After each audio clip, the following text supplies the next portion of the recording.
तो आज का जो सब्जेक्ट है, नया जीवन कैसे पाएं। नया जीवन क्या होता है, नया जीवन हम कैसे प्राप्त कर सकते हैं, ये वचन के द्वारा हम मेरे प्रियो देखेंगे कि नया वचन नया जीवन हम कैसे प्राप्त कर सकते हैं। जैसा कि वचन में लिखा है, यूहन्ना के 3 अध्याय के 3 वचन में यीशु ने उसको उत्तर दिया, मैं तुमसे सच सच कहता हूँ, यदि कोई नए सिरे से ना जन्मे तो परमेश्वर का राज्य को नहीं देख सकता। नया जन्म मसीह जीवन की सबसे महत्वपूर्ण सच्चाई में से एक है मेरे प्रियो। यह केवल बाहरी परिवर्तन नहीं बल्कि मनुष्यों के हृदय और आत्मा का परिवर्तन होता है। हम बाहरी मनुष्य से हम नहीं, बल्कि ये एक आत्मा में चलकर ये आगे बढ़ने का एक निर्णय होना चाहिए। और जब हम इस पर चलते हैं तो निश्चित तौर पर हम आशीष को हम पाते हैं। हम विश्वास के साथ हम आगे बढ़ें। हम जब अपने जीवन का उद्धारकर्ता प्रभु यीशु मसीह को स्वीकार करते हैं तो उसके द्वारा हम आशीष को हम प्राप्त करते हैं। बाहरी परिवर्तन नहीं, प्रभु चाहता है, परमेश्वर चाहता है कि हमारा हृदय परिवर्तन हो और हम सच्चाई के साथ उसके पीछे चलकर उसे जीवन का उद्धारकर्ता हम स्वीकार कर सकें। हालेलुया। अपना उद्धारकर्ता स्वीकार करना है हमें प्रभु यीशु मसीह को, तब हम उसके जीवन में से एक अपने जीवन में नया आरंभ हम कर सकते हैं। बाइबल बताती है कि नए बच्चे जैसे जन्मते हैं वैसे हमें बनना है नया। पुरानी बातों को भूलकर हमें एक नया मनुष्य बनना है। जब मनुष्य अपने पापों से पछताप करता है और प्रभु की ओर लौटता है, तब परमेश्वर के राज में प्रवेश करने के लिए नया जन्म प्राप्त करता है। यीशु ने निकुदेमुस को समझाया कि परमेश्वर के राज में प्रवेश करने के लिए नया जन्म बहुत ही जरूरी है। जब तक हम नया जन्म नहीं लेंगे तब तक हम उसके राज में प्रवेश नहीं कर सकते।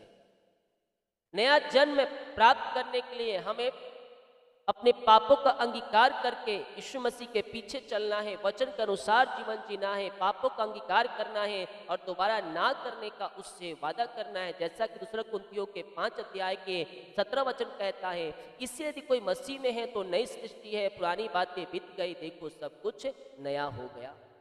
नया जीवन, नया जन्म जीवन को पूरी तरह बदल देता है।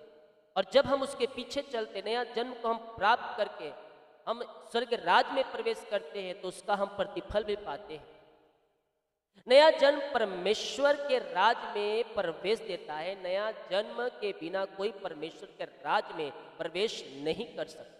वचन यीशु ने उत्तर दिया, मैं तुमसे सच सच कहता हूं, यदि कोई जल और आत्मा से ना जन्मे तो परमेश्वर के राज में प्रवेश नहीं कर सकता। यूहन्ना 3:5। नया जन्म आत्मिक जीवन का एक आरंभ और ये कठिन नहीं है। आप इसे चल सकते हैं।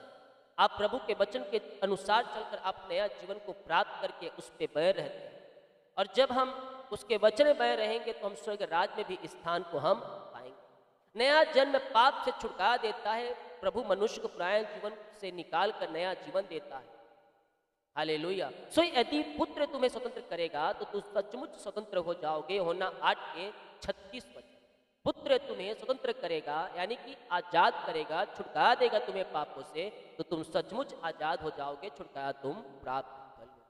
नया जन्म परमेश्वर की संतान बनाता है। विश्वास करने वालों परमेश्वर के परिवार का भाग बन जाते हैं। जैसा कि वचन कहता है, परमेश्वर जितनों ने उसे ग्रहण किया उसने उन्हें परमेश्वर की संतान होने का अधिकार दिया, अर्थात जो उसके नाम पर विश्वास करता है। यूहन्ना के 1:12 वचन।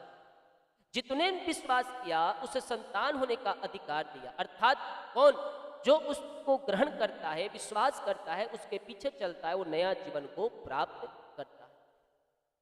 नया जन्म मनुष्य के हृदय को नया बनाता है। परमेश्वर मनुष्य के भीतर परिवर्तन करता है अपने वचन के द्वारा। जैसा कि वचन कहता है, मैं तुमको नया मन दूंगा, तुम्हारे भीतर नई आत्मा उत्पन्न करूंगा। यह यहेजकेल 36:26। नया जन्म भीतर से बदलाव लाता है मेरे प्रिय। और परमेश्वर ऐसे ही लोगों को खोजता है जो सच्चाई और ईमानदारी के साथ उसके पीछे चले, जो सच्चाई के साथ उसके वचन को थामे रहे, जो सच्चाई के साथ उसकी आराधना करे। हालेलुया। परमेश्वर ऐसे ही लोगों को खोजता है। नया जन्म पवित्र आत्मा द्वारा होता है, यह परमेश्वर का एक कार्य है, ना कि मनुष्य। जब आप पवित्र आत्मा में चलेंगे, आप ऑटोमेटिक आप नया जन्म पाते जाएंगे। पापों से आपको खुद पवित्र आत्मा अलग करते जाएगा। हमारा उद्धार धर्म के कामों का नहीं जो हमने किए, बल्कि अपनी दया के अनुसार नया जन्म के स्नान और पवित्र आत्मा द्वारा हमें प्रभु के द्वारा मिला है। ये जो हम कर्म करते हैं, जो हम धर्म उसके नहीं, बल्कि ये प्रभु यीशु मसीह का दया है जो हम पर हुआ है कि हम पापों से छुटकाए गए और नया जीवन हम पाए। हम सब पापों में डूबे हुए थे, कोई हमें बचाने वाला नहीं था मेरे प्रियो। यीशु मसीह ने अपना अंतिम रक्त बहाकर उस कलवरी क्रूस पर हमें नया जीवन दिया, ताकि जो कोई विश्वास करे नष्ट ना हो, परंतु अनंत जीवन को प्राप्त हो। आज हमारे पास चॉइस है कि हम कैसा जीवन जीना चाहते हैं। हम पापों में जीना चाहते हैं कि हम उससे छुटकारा पाकर हम स्वर्ग राज में हम जीना चाहते हैं। हालेलुया। मेरे प्रियो, नया जन्म लेना मनुष्य को बहुत जरूरी है। नया जन्म प्राप्त करने के लिए आपको पाप से मन फिराना होगा, प्रभु के भय मानना होगा, प्रभु के वचन के अनुसार चलना होगा, उससे प्रार्थना में बने रहना होगा और प्रभु को थामे रहना होगा विश्वास में चलकर। तब कहीं जाकर हम नया जन्म को हम प्राप्त करते हैं। और नया जन्म प्राप्त करके बनाए रखना है। हमने पाप किया, हमने छोड़ दिया, ये नहीं कि हम फिर दोबारा करें, नहीं, उसे हमें छोड़ देना है पूरी तरीके से, दोबारा अपने जीवन में लागू नहीं करना। हालेलुया। यीशु मसीह ने चॉइस दे दिया है हमारे पास। एक तरफ है खाई, दूसरे तरफ है राज, स्वर्ग के राज में हम राज करेंगे, दूसरे तरफ नरक जहां कोई जाना नहीं चाहता। अब नरक के बाद आती है तो सब कोई सोचने लगते हैं क्या वाकई में नरक होता है? होता है। बाइबल हमें प्रकाशित वाक्य बताती है, और बाइबल में जो आप ऐप है ना, उसमें भी स्वर्ग और नरक के बारे में पुस्तक मैंने ऐड किया है। पृथ्वी पर हमें तबीयत खराब होता है तो हम गोली खा लेते हैं, दवाई खा लेते हैं, प्रार्थना कर लेते हैं, ठीक हो जाते हैं। लेकिन ऊपर एक स्वर्ग जहां आनंद ही आनंद है, और एक नरक जहां कष्ट और पीड़ाएं से भरा हुआ है। वहां कोई सुनने वाला नहीं। आप चीखेंगे, चिल्लाएंगे, कोई सुनेगा नहीं, कोई उत्तर नहीं देगा आपको। इसीलिए इस पृथ्वी पर रहते समय हम अपने पापों से क्षमा प्राप्त करके प्रभु के वचन के अनुसार चले। Hallelujah, praise to Jesus. Yeshu Masih हमें रास्ता दिखा दिया है, हमें चलना है पापों का अंगीकार करके, हमें उसके पीछे चलकर उसे जीवन का उद्धारकर्ता स्वीकार करके हमें उसमें बने रहना है। हालेलुया। बहुत से लोग सोचते हैं कि हम 25 साल, 50 साल, 70 साल से हम सुन रहे यीशु मसीह आएगा, यीशु मसीह आएगा, लेकिन अभी तक नहीं आएगा। यीशु मसीह क्यों नहीं आए मेरे प्रियो? वो चाहता है कि कोई मनुष्य नाश ना हो, परंतु हर एक को मन फिराने का एक अवसर प्रदान। मान लीजिए आज रात यीशु मसीह आ जाएगा तो कल जो प्रभु यीशु में विश्वास करने वाले हैं, पापों की क्षमा प्राप्त करने में कैसे उद्धार पाएंगे? इसीलिए परमेश्वर सबको एक समय दे रहा है कि सब कोई पापों से मन फिराकर पवित्र आत्मा की हुजूरी में आए, पवित्र आत्मा से प्रार्थना करके मेरे पास आकर स्वर्ग राज में प्रवेश करें, मुझसे क्षमा मांगे और मैं उनके क्षमा करूंगा, उनके पापों को धोकर शुद्ध और पवित्र करूंगा, अपने राज का अधिकारी उन्हें बनाऊं। तो हम अपने पापों की क्षमा प्रभु यीशु से मांगने वाले हो जाएं। स्वर्ग का परमेश्वर हमें अपनी आशीष से भरेगा, आशीष, चंगाई और छुटकारा प्रदान करेगा और अंत जीवन में हमें पहुंचाएगा।